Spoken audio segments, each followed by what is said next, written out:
Kalau misalnya gimana caranya biar murid bisa nyaman sama gurunya, bisa suka sama gurunya walaupun baru ketemu, itu caranya apa?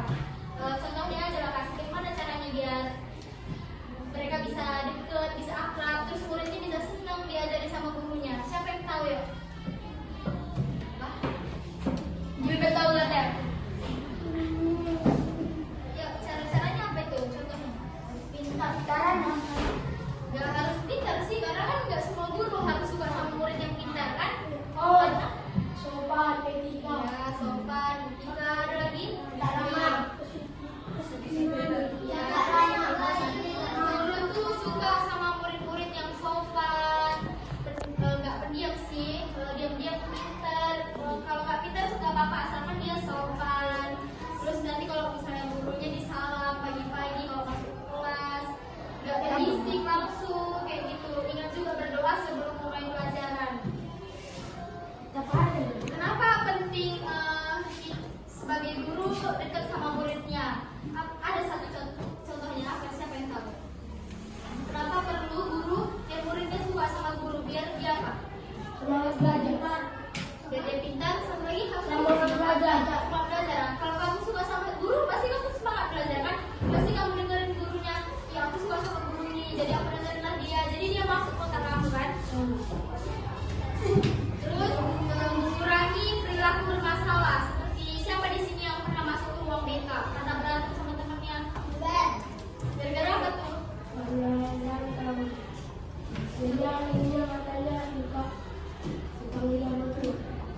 Aduh, berantem gua asal-asalan bantu. Jangan lagi ya, kan nggak ada yang kamu dapat dari kayak gitu berantem.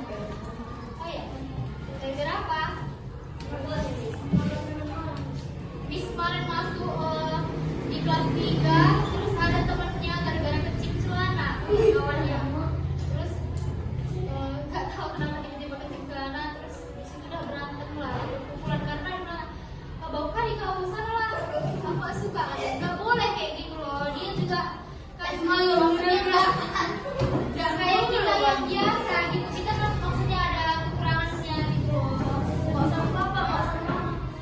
Terus kita perlu menghargai orang lain, seperti nggak boleh ngambil barang orang lain. Kayak kamu bisa punya pensil tapi kakak ngambil pensil dia, terus masukin tas. Banyak kayak gitu di sini. Uang pun di mana? Oh ya? Salah itu.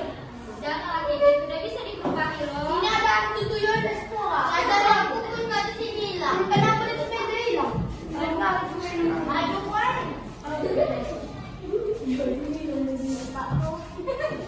Terus di selanjutnya prinsip-prinsip dalam membangun hubungan positif. Contohnya itu kayak kita diri sebagai guru itu nggak menghargai perasaan siswa, nggak boleh bikin kayak siswanya nggak suka sama kita gitu. Gimana caranya murid biar bisa suka sama kita, walaupun ya belum tentu murid-muridnya bisa suka sama kita kan, karena kalian kan belum tahu Miss kayak mana, Miss Ginta kayak mana, kan belum tahu kalian. Jadi mungkin nggak segampang itu buat kalian suka sama Miss ya. Contoh menjalin hal positif murid sama siswa, kayak guru punya peraturan di kelasnya. Jadi sebagai murid ngapain kalau ada peraturan yang dibuat kita menyakati? Dipatuhi. Contohnya apa? Jangan buang sampah